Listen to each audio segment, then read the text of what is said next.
대국민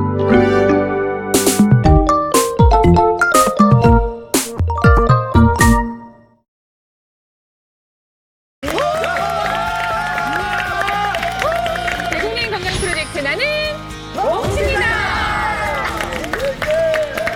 나는 몸씨이다. 오늘은요, 한국인의 암이라는 별칭을 가지고 있는 특정 암에 대해서 저희가 같이 알아보겠습니다. 오늘 도움 말씀 위해서 아주 아름다운 전문가분을 모셨습니다. 인사 나누겠습니다. 어서 오십시오. 안녕하세요. 최주리입니다. 네. 그리고요, 오늘은 정말 반가운 분이 와 계세요. 배우 이미영 씨가 함께 하셨습니다. 어서 오십시오. 안녕하세요. 아니, 어쩜 그렇게 용모가 하나도 안 변하시고. 그대로. 예. 그리고 이미영 씨로 말씀드릴 것 같으면 제가 기억에는 1978년 미스 대태 대상을 받았죠. 근데 이 선생님이 그러면 아름다움은 타고나신 거네요. 예전부터. 여고 1학년 때 미스 혜태가 처음 만들어지면서 대상을 받았으니까 정말 첫 독보적인 존재였고 아. 너무 비어가지고 아니 근데 언니하고 저는 좀 인연이 깊은 것 같아요. 왜냐면 제가 미스 때 대상을 뽑힐 때 언니가 저한테 상을 줬어요. 시상자로. 네. 오. 그 생각은 안 나요. 언니 기억이 안 나. 기억이 안 나세요? 기억을 선생님? 지웠구나. 아무 생각이 없었군요. 아, 그래. 기억을 지우셨네. 이미영 씨가 잊을 수가 없죠. 네. 진짜 본인이 언니가 처음 세상에 보이는 나와서 자리에서. 네, 언니가 저한테 상을 줬어요. 아, 한도 없이 듣고 싶죠. 오늘 저희가 또 아주 중요한 네. 주제를 다뤄보려고 하고요. 오늘 준비한 주제 앞에서 잠깐 말씀드렸지만 암 가운데 하나인데요. 국가 암 등록 통계에 등록된 암 종류가 61가지 암이라고 합니다. 61가지나 된다고 하고요. 오늘 알아볼 암은 이 암들 가운데서 의사들 사이에서 한국인의 암이라고 불릴 만큼인데 왜냐하면 우리나라가 이 암의 발병률이 세계 1위라고 하고요. 그다음에 발병률도 이 상위권이지만 특정 상황에서 5년 생존율이 5.9%까지 떨어진다고 합니다. 자, 이렇다면은 이건 좀 걱정스럽죠. 모두 관심을 기울여야 할 만한 오늘 함께할 나는 몸신이다의 주제 같이 확인하시죠.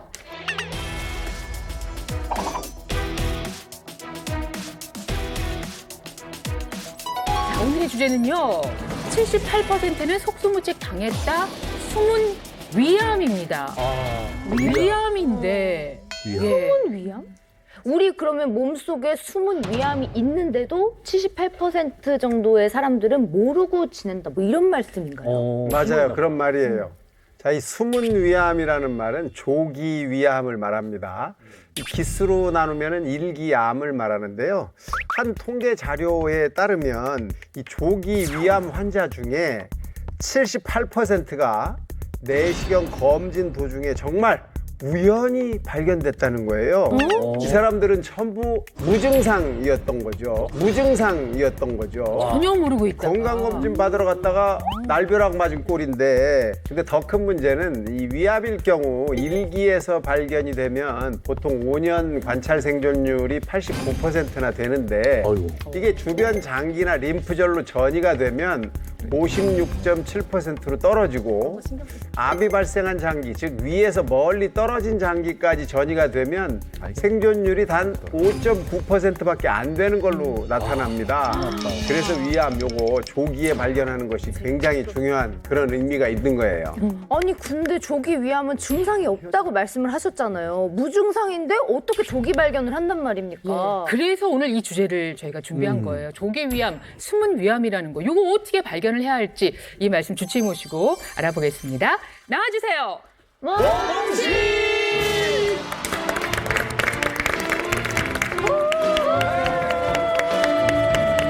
네.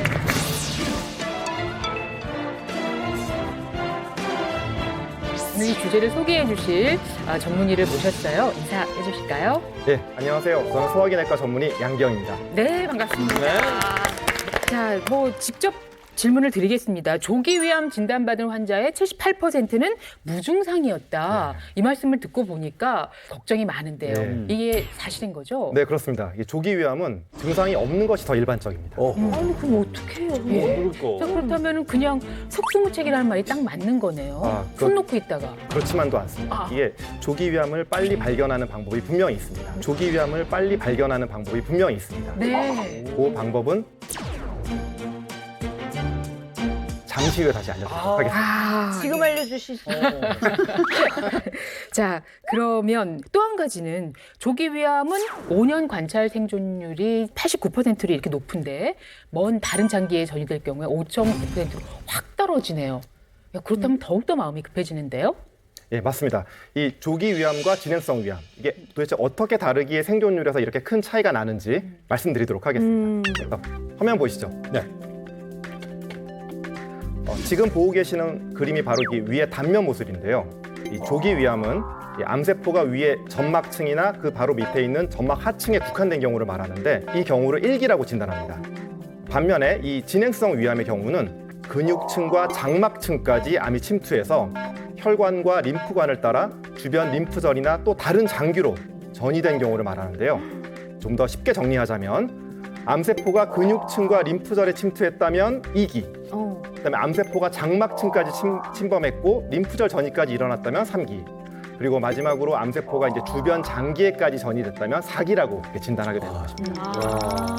아, 사기면은 별 가망이 없다고 하라고 얘기하고 수술도 또 힘들고. 수술도 또 힘들다고 전 얘기 들었는데 그게 맞아요? 이게 먼저 림프절에만 이 암세포가 침투하는 2기, 3기의 경우는 수술로 이게 기본 치료가 가능하지만 그래도 재발 확률이 높아요. 근데 이 암이 위를 벗어나서 다른 장기에까지 이게 퍼지게 되면 기본적으로 수술도 힘들고 항암 치료에 의존할 수밖에 없기 때문에 그 장기 생존율이 5.9%에 불과합니다.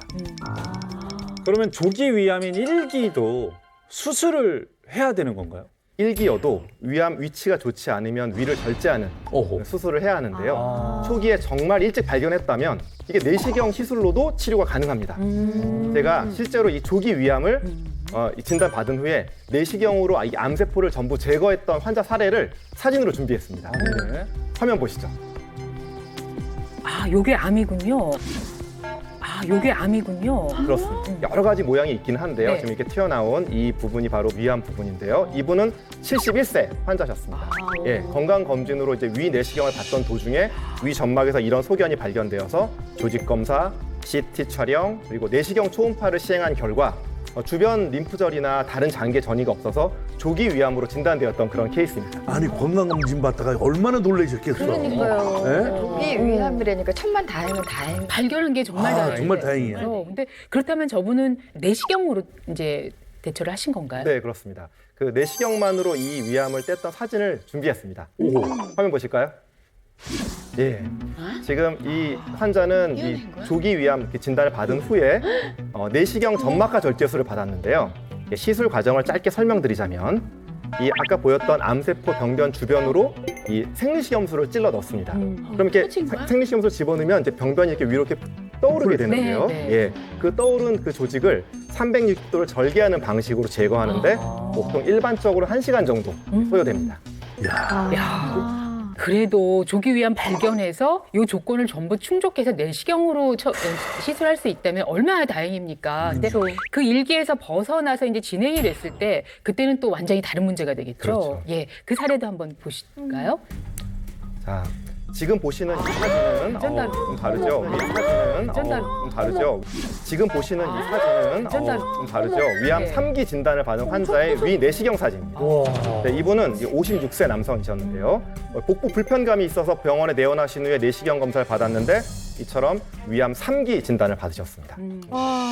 그 아까 3기라고 하시면 이제 림프절까지 전이가 된 거라고 하셨는데 그러면 이 3기의 경우에는 위를 거의 절제를 해야 되는 건가요? 이 정도로 크면 절제해야 되지 않을까요? 진짜? 예, 진행성 위암의 경우에는 이제 위를 절제를 하는데 부위에 따라서 이제 어느 정도 절제할지가 이제 결정이 되고요. 네. 이 진행성 위암의 수술 과정을 한번 영상으로 준비해봤습니다.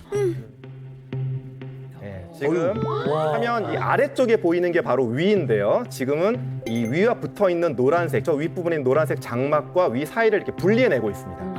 그다음에 위에 들어가는 이 혈관이 절제됐을 때 출혈이 나지 않도록 분리하고 있고요. 예, 지금 출혈 하나도 없이 진행이 되고 있잖아요. 그렇죠. 지금 이 혈관을 잘라내고 있어서요. 이제 위하고 이제 분리가 되었습니다. 네. 자, 그리고 지금 이 보이시는 이 보라색 기계로 이 위와 12장 경계를 이렇게 잡고 있는 건데요. 이 잡은 후에 지금 잡았죠. 밀면 둘 사이가 잘려 나가면서 동시에 12장을 꿰매게 되는 거예요. 예, 그래서 절제와 봉합을 동시에 하는 거죠. 예. 그러니까 한마디로 조기 위암이면 빨리 알아채야 되는데 증상이 일단 없다고 하니까 이게 참 어찌해야 될지 답답합니다. 근데 그러게요. 방법은 뭔가 좀 있을 것 같은 느낌이 드는데 방법이 있나요? 이제 그거 빨리 발견하는 방법 이쯤에서는 좀 말씀해주셔야 때가 왔습니다. 저희들이 네. 약속이 있으니까 빨리 좀 해주세요. 예, 아주 중요한 말씀인데요. 예, 이 무증상인 조기 위암을 빨리 발견하는 확실한 방법이 하나 있습니다. 그게 바로 이 무증상인 조기 위암을 빨리 발견하는 확실한 방법이 하나 있습니다. 그게 바로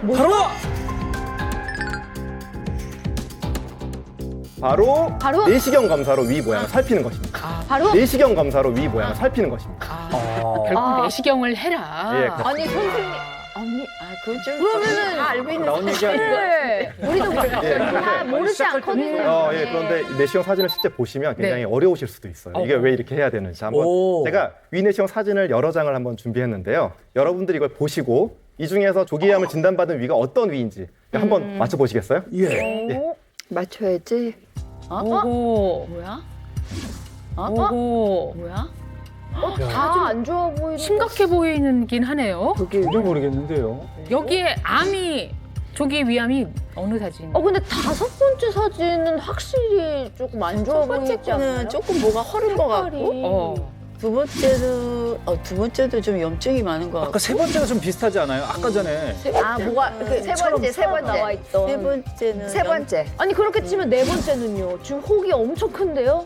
저거는 네 조기 번째는 위암이 아니고 조기가 조금 아닌 많이 진행이 된 발전하고 것 진행된 같고. 것 같아요. 예. 뭐 다 안 좋은데 진짜? 정답은 몇 번인가요? 예, 이게 다 다른 케이스인 거잖아요. 그렇습니다. 예. 자, 그 중에서 이 5케이스 중에서 조기 위암을 진단받은 위는 바로 5번째 사진입니다. 맞췄어.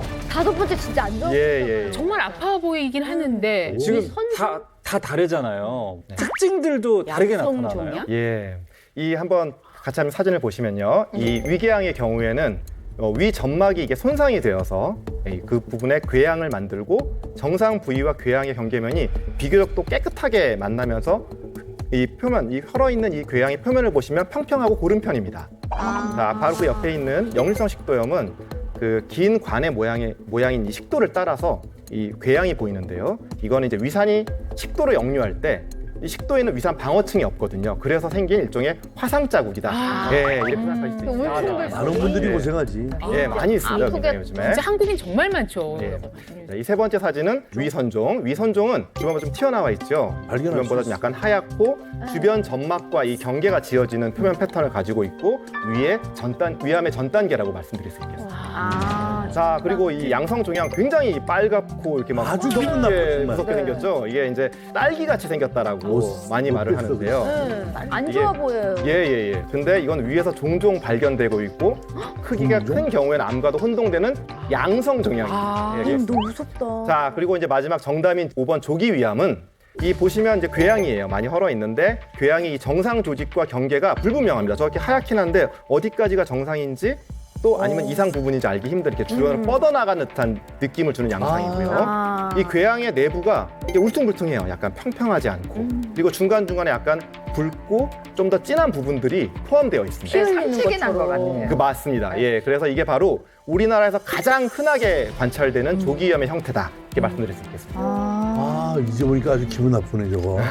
저는 사실 그게 역류성 식도염인 줄 몰랐어요.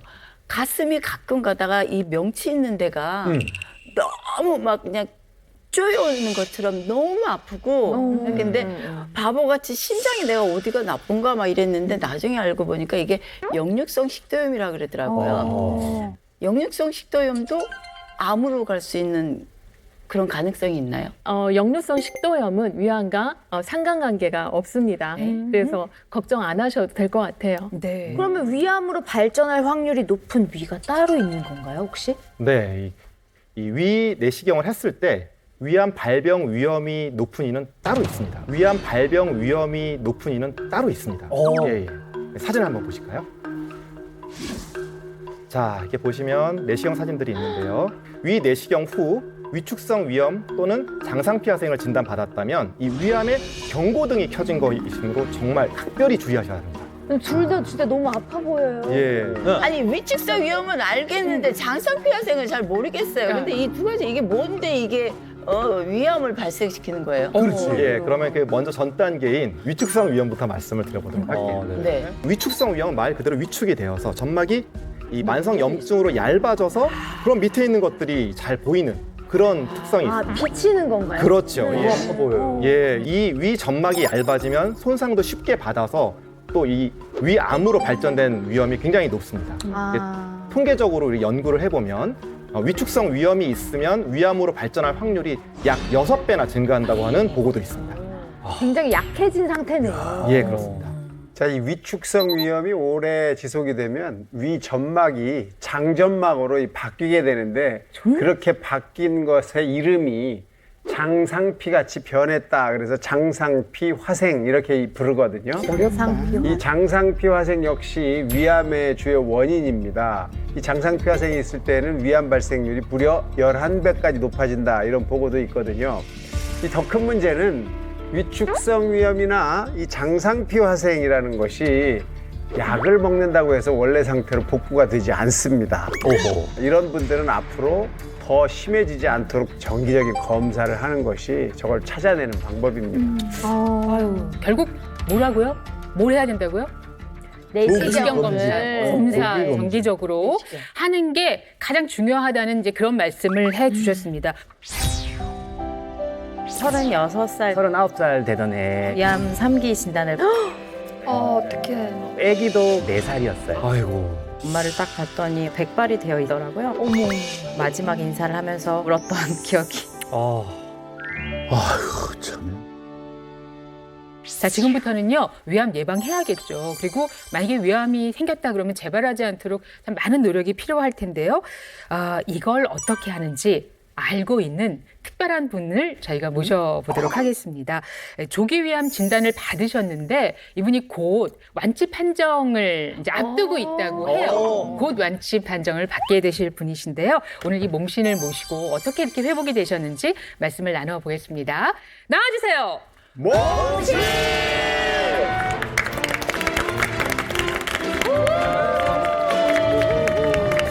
어서 오십시오. 반갑습니다.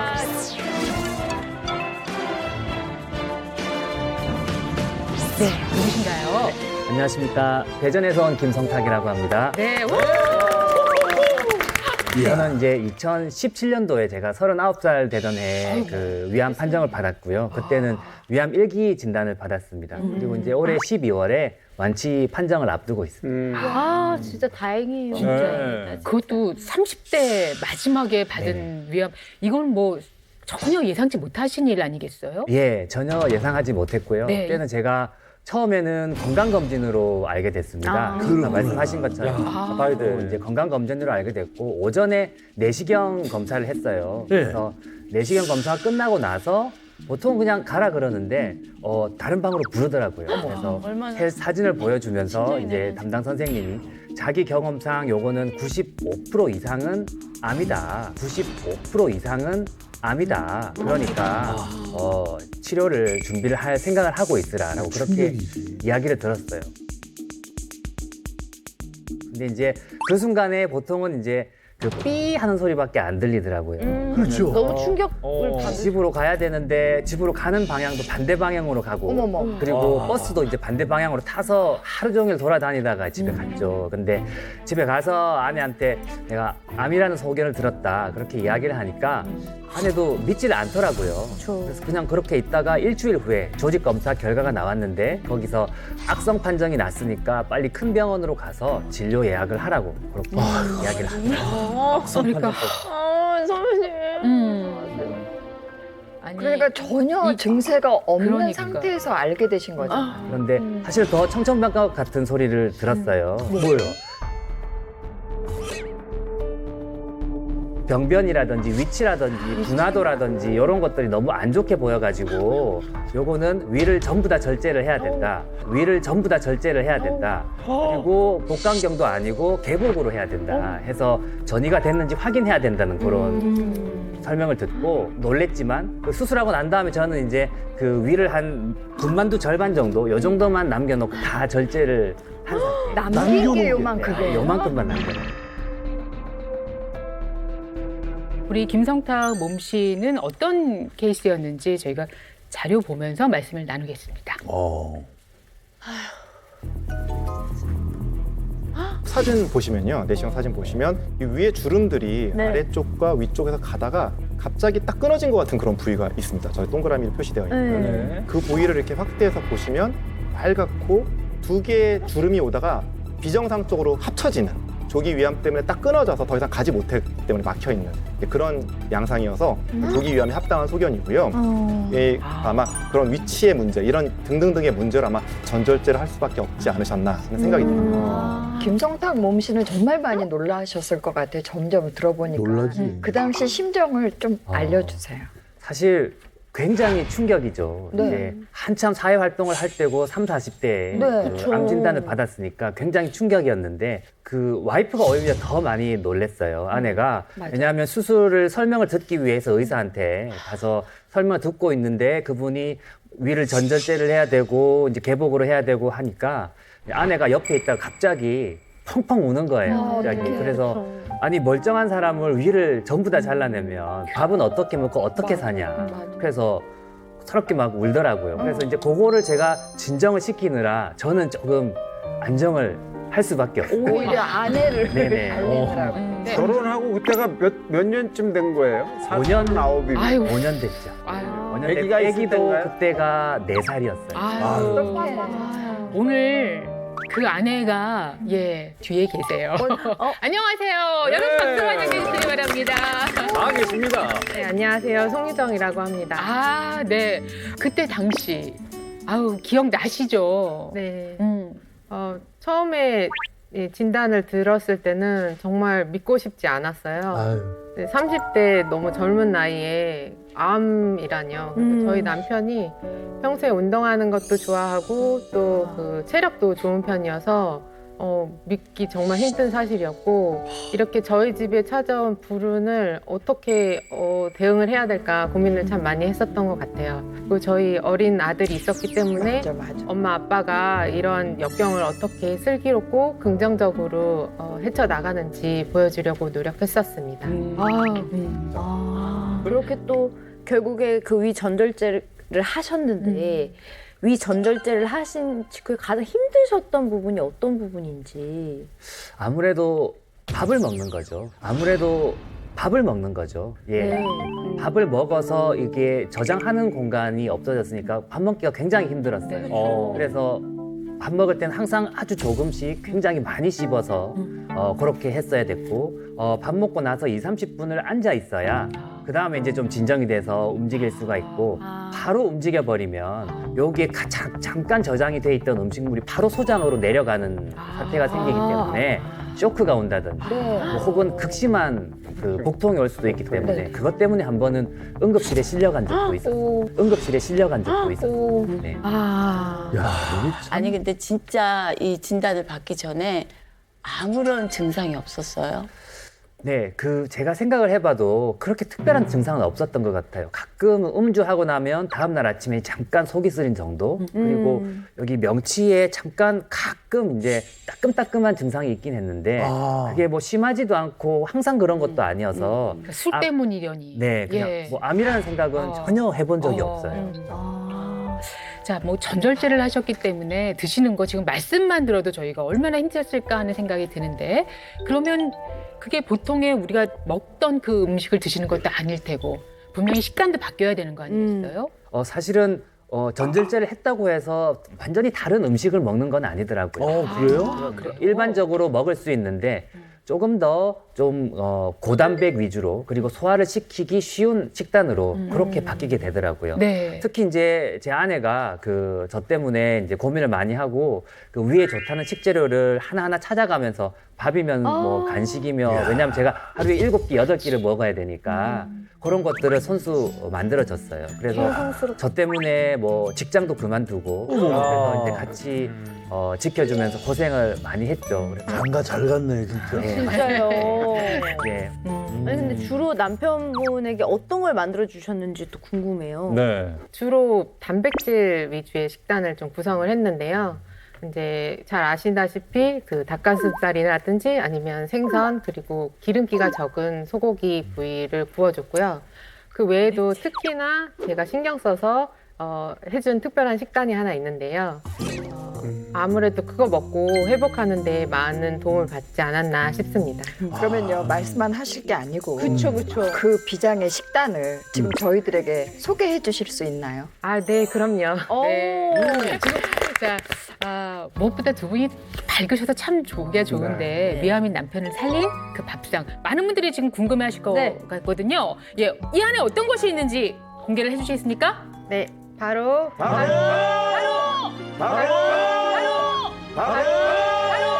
병아리콩 후무스입니다. 호머스? 네. 후무스. 딱 보는 순간 죽 같기도 하고 잼 같기도 하고 무엇을 발라먹는 소스 같기도 하고 아주 간단한 것 같은데. 병아리콩은 알겠는데 후무스가 뭐야? 저 처음 들어요. 네. 네. 후무스는 지금 보시는 것처럼 이렇게 생긴 것이고요.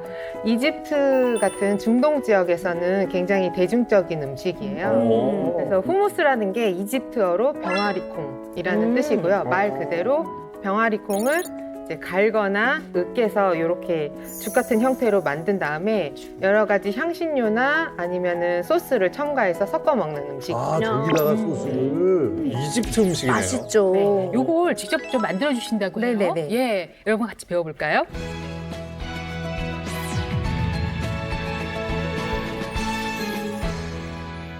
지금 전체적으로 보니까 재료도 병아리콩만 준비하시면 나머지는 다 집에 있는 재료들이에요. 이게 마늘, 다진 마늘이죠? 네. 그리고 올리브유, 네, 식초, 소금, 깨. 깨 이렇게만 준비하시면 되니까 이렇게 만드는 거구나. 네. 예, 시작을 해볼까요? 그래서 지금 이렇게 삶아진 병아리콩을 믹서기에 넣으시고요. 다 넣었나요? 네, 이렇게 넣으시고 네. 물은 그냥 적당히 넣으면 될까요? 네, 농도를 봐서. 이게 가시다가 네. 본인이 좋아하시는 농도까지 넣으시면 되거든요. 그러네. 네. 흔들어주세요. 이렇게 충분히 갈아주시고요. 여기다가 이제 원하시는 향신료들을 이제 깨소금, 깨소금. 소금도 조금 넣으시고, 그다음에 저는 레몬즙을 사용하긴 했는데 집에 이제 식초가 있으시면 레몬즙 괜찮겠네요. 네, 식초 넣으시고 올리브유도 조금만 넣으시고 그리고 다진 마늘까지. 마늘이 이게 또 마늘이 들어가야 예. 네, 향이 더 좋아져요. 네. 느끼한 맛이 안 나고 그렇지. 콩이니까. 맞아. 꽤 꾸덕한 느낌이네. 네, 네. 네. 날 저렇게 해서 먹였지. 그렇지. 이렇게 하면은 완성이고요. 간단하고. 완전히 가르. 우와. 진짜 우리가 진짜 금방 단백질을 뭘로 할까 막 이런 거 할 때 콩도 그냥 삶아서 그냥 먹으면 참 괴로운데 또 이런 방법이 있고 맛있게 예쁘게 이렇게 병아리콩 후무스가 병아리. 완성이 되시죠. 아주 간단하네요. 네.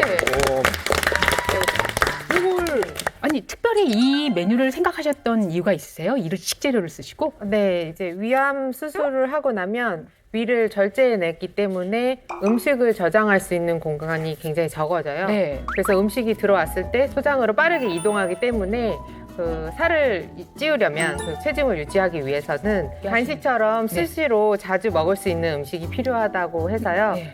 생각을 하다가 이 병아리콩 쿠무스를 만들게 됐습니다. 이거 드시면 좀 속이 편하시던가요? 소화하고 소화하는데도 좀 편안하고 특히 이제 속도 편안하지만 또 든든한 감이 있어가지고 사실은 굉장히 편합니다. 네. 저희도 먹어볼 수 아우 있는 궁금해요. 거죠? 예, 방금 만든 후무스 나눠드리겠습니다. 일단 맛도 보시고 또 좀 시장하실 텐데. 잘 먹겠습니다.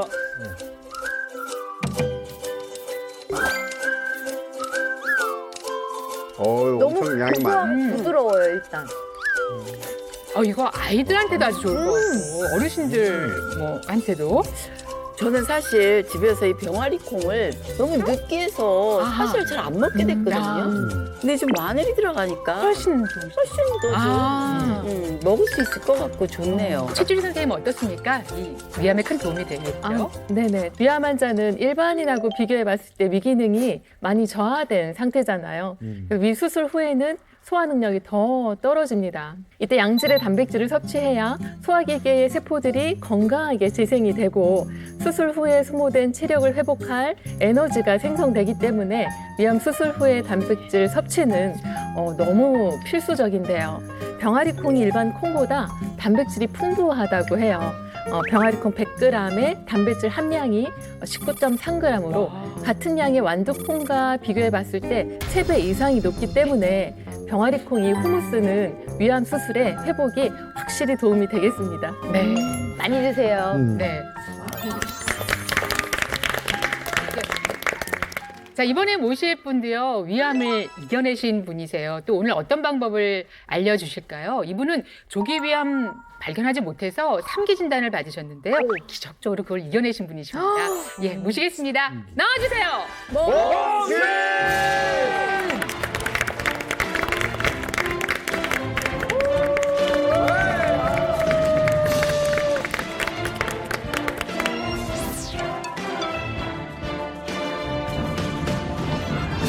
인사 해주실까요? 네.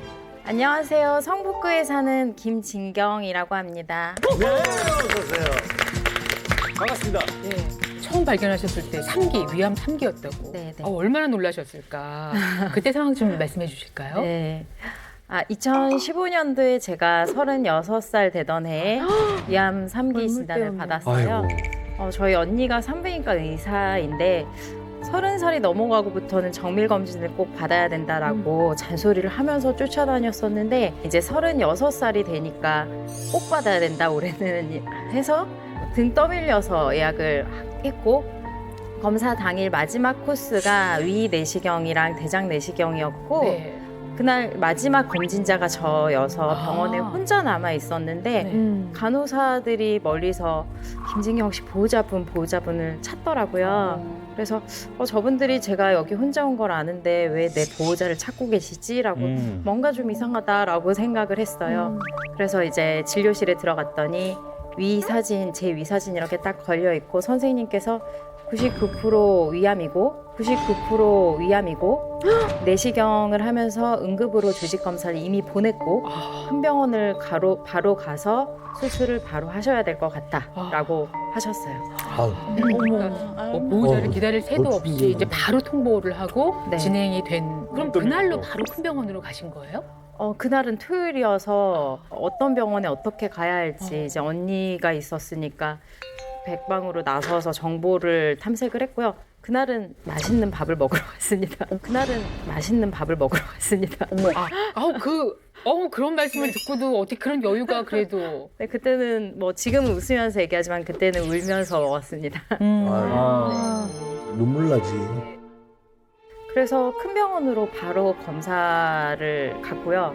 수시까지 검사를 다 다시 받았고 당시 선생님이 종양이 위 반 이상을 덮고 있기 때문에 굉장히 심각한 상태라고 하셨고 이건 수술을 할 수 있을지 없을지도 모르겠다고 하더라고요. 그래서 이게 무슨 말이냐 했더니 복강경을 먼저 해서 복강 내에 암이 퍼져 있으면 수술도 할 수 없다라고 하셨고 만약에 암이 안 퍼져 있으면 개복을 해서 수술을 할 거다라고 하셨어요.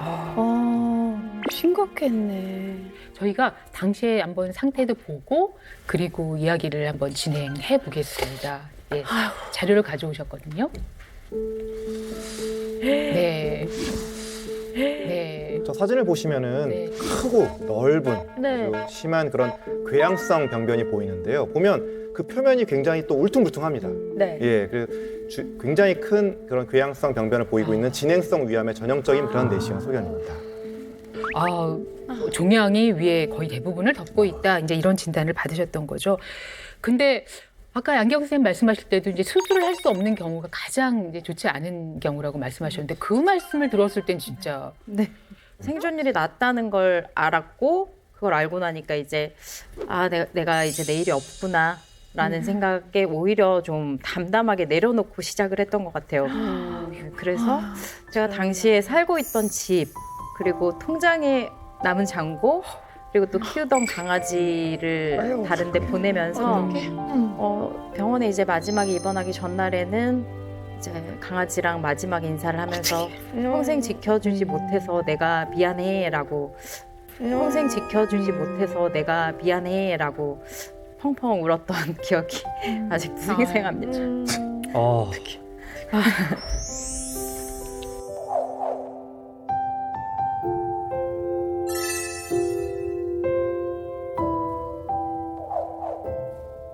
그런 상태에서 이제 가족들이 또 겪는 감정적인 여러 가지 소용돌이가 있잖아요. 근데 오늘 따님과 함께 아버님께서 오셨어요.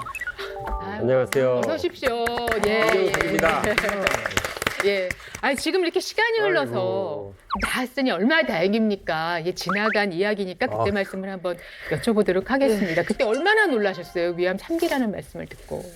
그때 그 이야기를 듣고 참 아무 생각이 없이 정신이 몽롱해지더라고요. 그래서 참 부인이 그때 당시에 그 얘기를 듣고 그 자리에서 정신을 잃었어요. 그래가지고 아내가 입원할 정도로 또 이렇게 됐어요. 그래서 그때 당시 제 마음은 이 하늘이 무너지는 그런 심경이었습니다. 그래도 이제 무엇보다 이제 수술을 할 수 없을지도 모른다 이야기를 들었는데, 근데 수술이 진행된 거예요? 수술을 할 수 있을지 없을지 모른다는 얘기를 듣고 수술실에 일단 들어갔어요. 마취하기 바로 직전 순간에 간호사한테 물어봤어요. 복강경을 넣어서 수술을 못하면 얼마나 걸리고 수술을 하게 되면 얼마나 걸리냐 물어봤더니 복강경을 넣고 수술을 못하는 상황이면 한두 시간이면 나올 거고요. 개복을 하게 되면 한 4-5시간 걸릴 것 같습니다. 라고 해서 이제 계산을 했죠. 그 마치 그 수술대에 누워서 지금 10시니까 한두 시간이면 눈을 떴을 때 정오 정도 되면 내가 모든 걸 정리해야 되는 거고 눈을 떴을 때 오후 3시가 넘으면 난 다시 살 수 있는 거야 라는 생각을 이미 하고 어떻게 그런 마취 주사를 맞았어요. 그리고 눈을 딱 이제 떴는데 정신을 이렇게 차리고 눈을 떴더니 오후 3시가 넘었더라고요. 그래서 이제 살았네 라고 생각하고 일단 뭐 굉장히 뭐 통증 이런 건 전혀 느끼지 못했고 옆에 아빠가 계셨고 아빠랑 너무 기뻐가지고 셀카 막 찍고 뭔가 다시 태어난 기분이. 아우 세상에. 그분이 심장은 무지. 아니 그러니까. 예.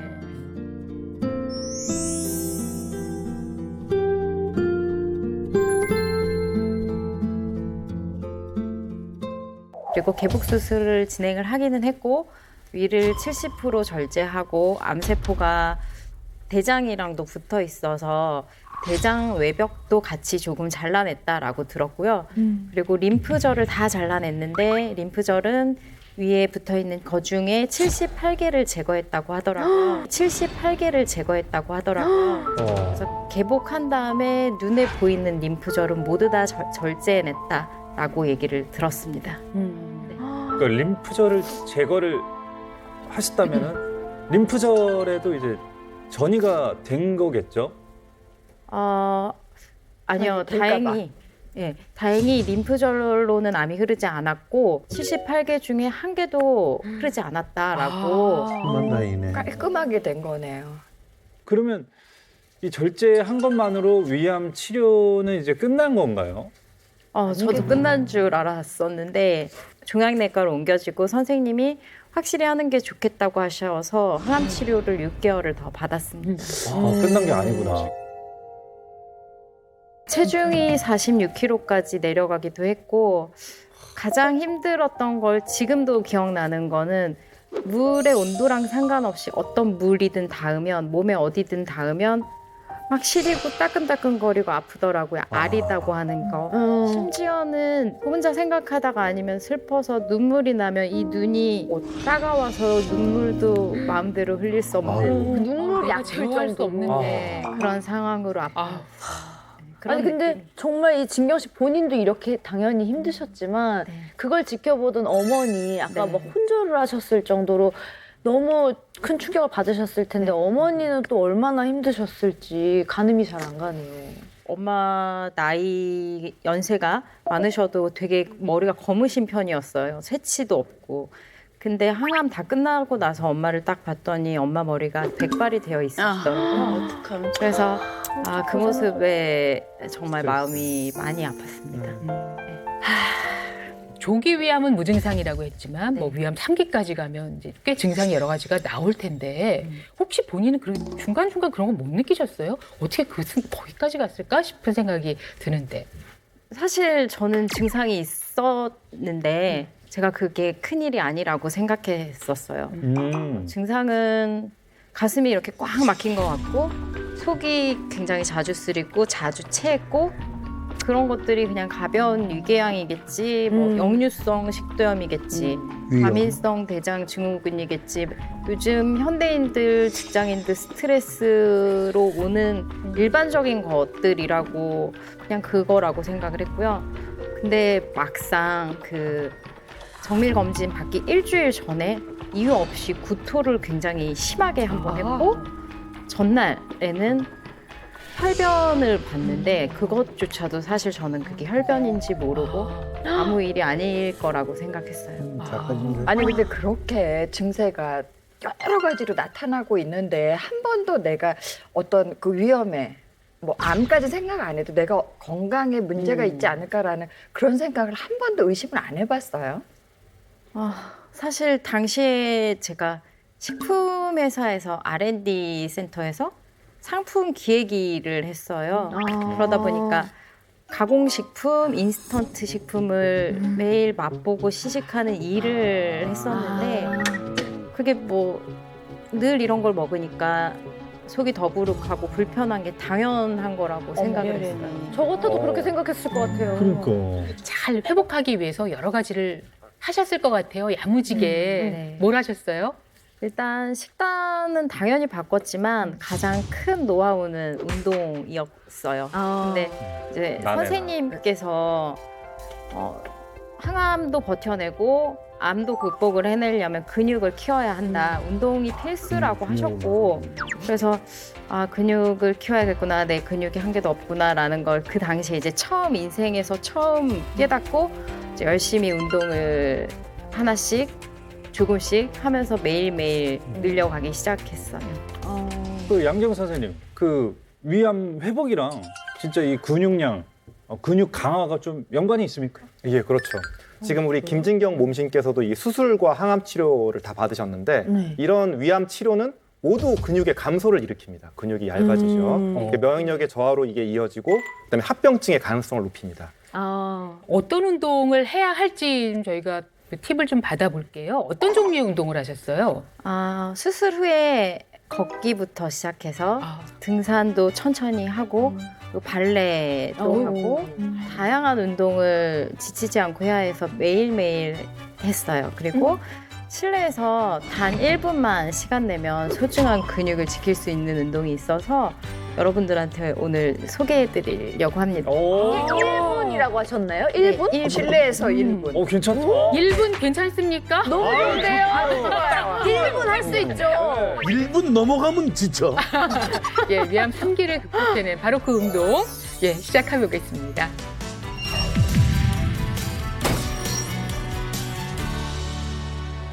위암 상기 극복에 도움을 준 운동은 바로 타바타입니다.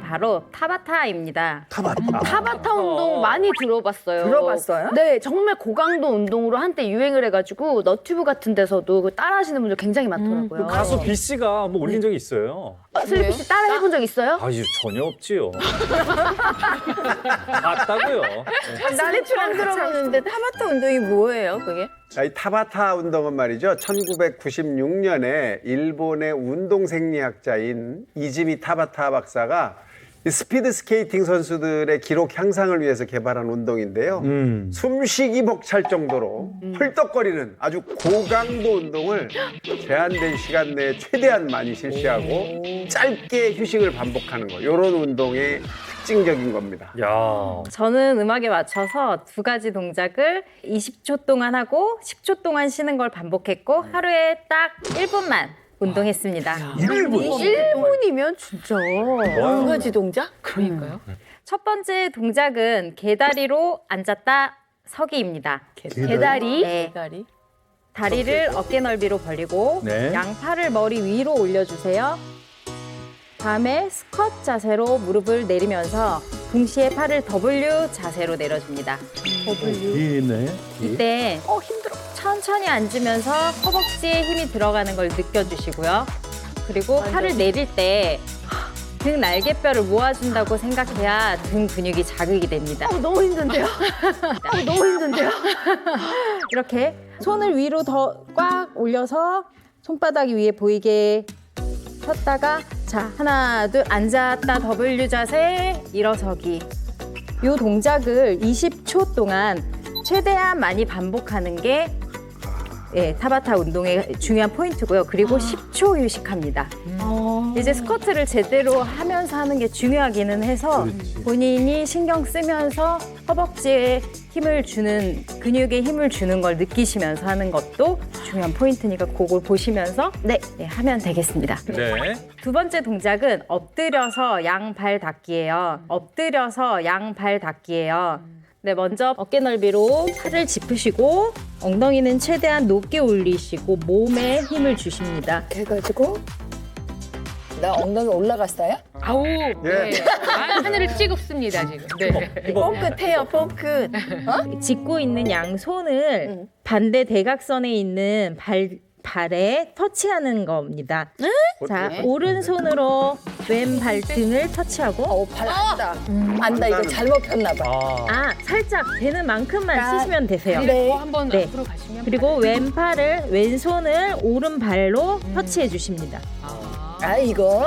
이렇게? 네. 잘하네요. 그래서 있어야겠다. 오른손 발등, 항상 제일 잘하는 왼손 오른 발등. 오른손 왼 발등, 왼손 오른 발등. 이것도 막 20초 동안 빨리 하는 건가요? 네. 두 동작을 20초 동안 최대한 많이 반복 후에 10초간 휴식하는 게 가장 중요한 포인트입니다. 자, 이 타바타 운동은요, 근육 성장에 정말 좋은 운동입니다. 20명의 중년 여성을 타바타 운동 그룹과 다른 운동 그룹으로 나눠서 6주 동안 3번씩 운동을 수행하게 했더니 이 타바타 운동을 한 군이 비교 그룹에 비해서 활력, 골격, 근량, 지구력에서 훨씬 더 유의한 증가를 보였다고 합니다. 자, 이제 음악에 맞춰서 다 같이 한번 해보실 텐데요. 아까 첫 번째 했던 세트부터 하실게요. 네. 오, 좋네요. 노래가 빨라서 빨리 해야 될 것 같아. 마음이 불안한. 손을 들고 계시고.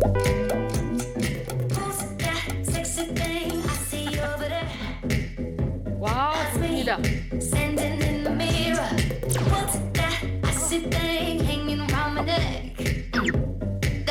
올리는 것 같아.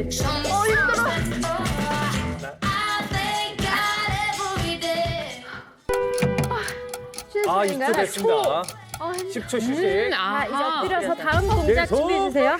지금 10초 쉬고 있고요.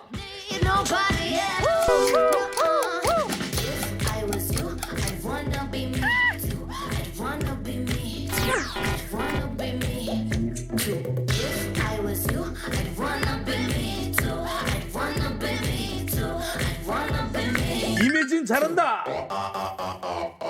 오, 20초 길어요. 자, 다시 10초 쉬나요? 1분이 오. 10초 쉬고. 끝났네요. 10초 지시면 예, 끝났습니다. 이게 1분. 오늘 거 다 했네요. 들어가. 아니 운동 이제 끝인가? 정말 이만큼만 해도 근육이 생기고 근육을 지킬 수 있다. 네, 지금 느끼시는 분들은 굉장히 이렇게 힘 운동이 된 거예요. 차시고 이게 실내 사이클 같은 거 한 10분 정도 탔을 때 정도의 숨참이 지금 1분밖에 안 됐는데 시간이 지날수록 숨이 더 찬 건 왜 이러지? 엄청 숨이 차고 힘이 많이 들어가요. 운동이 되니까. 네. 그럼 안만 해도. 자 그렇다면 이거 진짜 하루에 1분씩만 하셨어요? 아니면 조금 좀더 하신 다음에 하셨죠? 좀 더 하셨어요? 1분만 했습니다. 1분만 했습니다. 정말 칼같이. 예. 깔끔하다. 1분이면 충분하다. 타바타 운동 고맙습니다. 감사합니다. 자, 뭐 위암 3기에서 지금 아주 건강하고 행복한 삶을 살고 계신 몸신과 함께 해봤습니다. 그 실제로 완치 판정을 받은 게 이제 2년 전인데 그 이후로 완전히 인생이 달라졌다면서요? 네, 그 수술이 끝났던 7년 전에 그날 다음 날부터 저는 오늘은 저한테 선물, 새로 받은 선물 매일매일 선물. 예, 매일 살고 있습니다. 지금 지켜보시는 아버님 아주 흐뭇하게 웃고 계세요. 예, 건강한 모습으로 오늘 어려운 자리 또 함께해 주셔서 고맙습니다. 네. 김진경 씨와 아버님께 큰 박수. 감사합니다. 네, 오늘도 반가운 얼굴 김민지 영양사님과 함께합니다. 네, 제가 위 건강에 도움을 줄 수 있는 식품 솔루션을 준비했는데요. 네. 자, 요비기에 메스틱입니다. 메스틱입니다. 아, 메스틱. 원래 위 건강하면 메스틱. 저는 이제 몸신 몇 년 차인데 다 알죠. 슬리피 씨 기억 안 나요? 혹시? 안 나죠? 아유 갑자기 저한테 못 하잖아요. 혼자 대답하세요. 뭔지 알아요? 메스틱? 자 그럼 선생님 메스틱에 대해서 네. 제대로 좀 알려주시죠. 네, 메스틱은 전 세계 중 오직 그리스의 키오스 섬 남부 지역에만 자생하는 메스틱 나무의 수액을 채취하여 굳힌 것인데요. 보시면 마치 모양이 보석과 비슷하고 또 귀한 재료로 취급받는 이유가 있습니다. 바로 지금 보시는 이만큼의 양을 채취하기 위해서 메스틱 나무가 다 클 때까지 40년에서 50년 정도를 기다려야 하고요. 와. 다 성장한 후에도 1년에 단 한 번 한 그루당 채취되는 양이 단 150에서 180g 정도 되기 때문입니다. 귀하다. 진짜 안 나온다. 진짜 귀하네. 어떻게 먹고 시작을 한번 해봅시다. 아, 맛을 그래요? 봐야죠. 맛볼 네. 기회를 네, 주세요. 맛을 좀 봐야 돼. 자, 이게 바로 이제 메스틱을 물에 네, 예, 메스틱 섞은 물에 섞은 차입니다. 아, 네. 오. 가장 손쉽게 드시는 방법. 잘 녹나 보다. 바카처럼 약간 화한 약간 향 나지 않아요? 민트 느낌 살짝 있는데요, 민트? 귀한 것이 이게 어떻게 위 건강을 이걸 지켜준다는 거야 이게? 이게 위 건강을 지키려면 이 위 점막을 보호하는 것이 매우 중요합니다. 이 위 점막이 이 손가락을 지금 이렇게 깍지를 끼고 있는 것처럼 이렇게 치밀한 결합을 갖고 있으면 이게 밖에서 뭐가 들어올 수가 없겠죠. 꽉 막고 있어가지고. 그렇죠. 이렇게 외부에서 들어오는 나쁜 물질을 막아내는 역할을 합니다. 이 위 건강을 지키는 게 1차 방어선과 같은 역할을 합니다. 사실 이 점막을 지키는 것은 굉장히 중요하거든요. 점막. 우리가 스트레스를 받거나 또는 맵고 자극적인 음식을 습관적으로 드시는 분들 이런 행위 위 건강에는 특히 위 점막에는 치명적일 수 있습니다. 이렇게 맵고 짜고 또 타고 뜨거운 음식을 자주 먹는 것은 위 점막에 자극을 주고 이 지속적인 자극으로 인해 약해진 점막은 더 이상 이제는 이제 보호 작용이 없어지게 되죠. 그럼 우리 위가 어떻게 될까요? 손상이 되죠. 그럼 손상이 되면은 이제 속이 쓰린 거겠군요. 그렇죠. 이 위 점막이 손상된 상태에서는 원래 우리가 음식을 소화하기 위해서 강력한 소화 작용을 하는 위산과 또 단백질 분해 요소인 펩신으로부터 이 위벽을 제대로 보호할 수가 없는 거죠. 그렇게 되면 보호할 수 없으면 이 위벽이 헐거나 위염, 위궤양 같은 이 위장 질환이 발생할 확률이 더 높아지는 거죠. 또 이렇게 점막이 손상이 되어서 외부에서 들어온 발암 물질에 지속적으로 노출이 될 경우에는 아까 보여드린 것처럼 암세포로 변해서 위암을 일으킬 수도 있습니다. 그렇기 때문에 이 위 건강 관리의 핵심은 과다하게 분비되는 위산을 억제하고 이 손상된 위 점막을 보호하는 것입니다. 그러면은 이 메스틱이 위 점막을 보호해준 역할을 한다는 건가요? 네, 맞습니다. 바로 이 메스틱이 위산의 균형을 맞추고 위 건강에 도움을 줄 수 있는데요. 그 이유는 위산 분비를 촉진하는 히스타민 작용에 관여하기 때문입니다. 우리가 음식을 먹으면 몸에서는 이 신경 전달 물질 중에 하나인 히스타민을 분비하게 되는데요. 이 히스타민의 역할 중에 하나가 소화가 잘 되도록 이 위산을 분비하게 만드는 건데요. 이때 위산이 과다하게 분비가 되면 위 점막이 이제 손상되고 역류성 식도염이나 또 위궤양으로도 진행이 됩니다. 반대로 이 히스타민을 억제하면 위산 분비도 억제되어서 그 위험도도 낮아지게 되는 겁니다. 이럴 때 메스틱은 위산 분비를 촉진하는 히스타민 작용을 억제해서 위산의 과다 분비를 막아주는데요. 때문에 속쓰림과 소화장애 예방에 관리하는 데 도움을 줄 수 있습니다. 네, 속쓰린 여러분의 위장을 부드럽게 위로해줄 저희 특급 레시피 메스틱을 맛있게 즐기는 방법 지금부터 속 시원히 공개하겠습니다. 기대가 된다. 뭘까요? 네, 오늘 만들어드릴 음식은 바로 감나유 찹쌀떡입니다. 감나유 찹쌀떡입니다. 뭐요? 감나유? 네. 이게 무슨 말인가요? 요즘 줄임말이 대세잖아요. 네. 감자, 바나나, 우유로 만든 찹쌀떡이라는 의미로 제가 명칭을 한번 붙여봤어요. 감나유.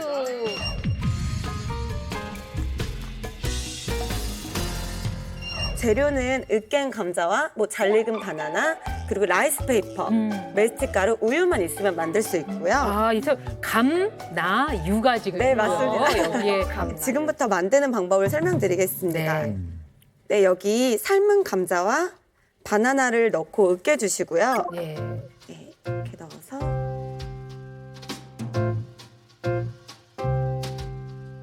네, 여기에 메스틱 가루를 넣어줍니다. 네. 그리고 우유를 살짝 넣어주고 넓은 쟁반에 라이스 페퍼가 적실 만큼의 물을 담아주시고요. 라이스 페퍼를 이렇게 담가서 적셔주세요. 이렇게 라이스 페퍼를 적신 다음에 네. 아까 저희가 으깨진 걸 기호에 맞게 넣어주세요. 저기다 싸먹나 보다. 이렇게 넣고 그리고 라이스 페퍼를 이렇게 오. 귀여워. 이렇게 잘 달라붙기 때문에 이렇게 모양을 잡아주시고 넓은 접시 위에 메스틱 분말을 펼쳐놓고 이게 또 분말이 있어요. 네. 오. 이렇게 돌려서 찹쌀떡을 완성해주세요. 어머 진짜 찹쌀떡처럼 됐어요. 하하. 네, 완성입니다. 네.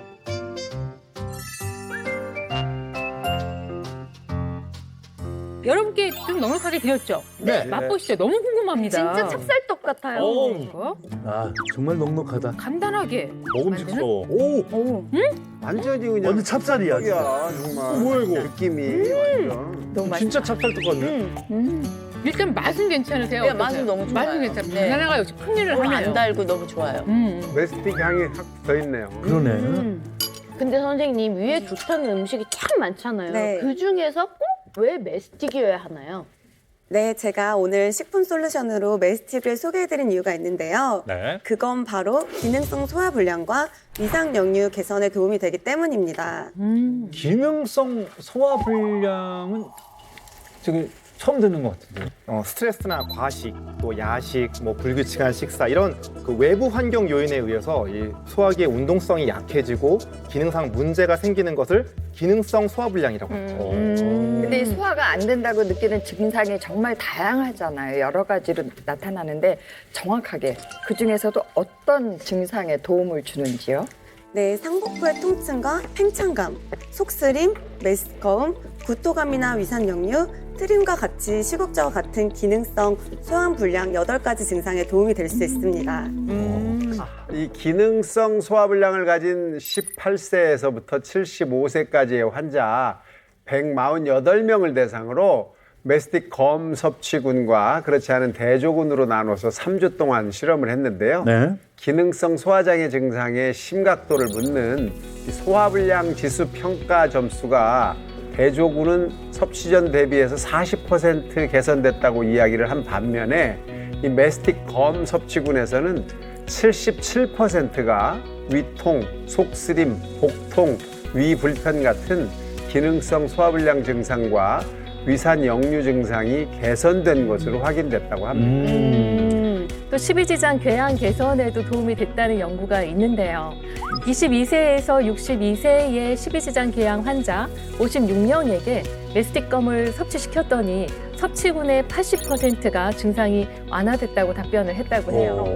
실제로 위 내시경 검사에서도 메스틱검 섭취군 환자의 70%가 궤양성 질환이 개선된 것을 확인했다고 합니다.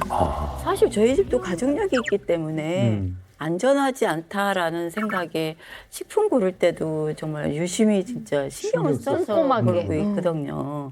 자, 이 메스틱은 미국 식품의약국이라고 하는 FDA에서 국제 특허로 등록이 돼 있고요. 한국 식품의약품안전처에서도 개별 인정 원료로 위 불편감 개선에 도움을 줄 수 있음이라는 기능성을 받은 그런 건강 기능 식품입니다. 이 메스틱 섭취할 때 우리가 특별히 주의해야 될 점이 있나요? 네, 식품의약품안전처에서 권장하는 1일 섭취량인 1050mg을 지켜서 섭취하시는 걸 권장하고요. 이와 더불어 위 건강에 관해 그 기능성을 인증받은 원료인지 확인해 보시는 게 좋겠습니다. 네. 또한 원료가 식물성이기 때문에 식물에 알레르기가 있으신 분들은 섭취하실 때 설사나 복통이 유발될 수 있으니까 주의가 필요하고요. 임산부나 수유부는 반드시 전문의 선생님과 상의하셔서 섭취하시는 게 좋겠습니다. 네.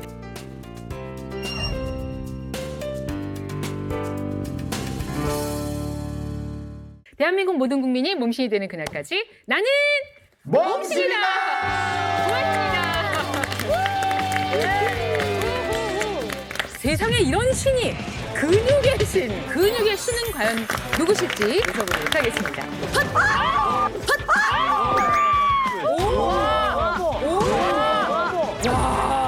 어떤 근육의 신이신가요? 관절염, 사기 판단을 받아가지고 허리 디스크가 좀 있었습니다. 이렇게 건강하신데 큰 힘들이지 않고 근육을 강하게 만드는 방법을 오늘 알려드릴 겁니다. 잡히는 게 달라졌어요. 정말 돌봄없이 될 것 같아요. 채널 A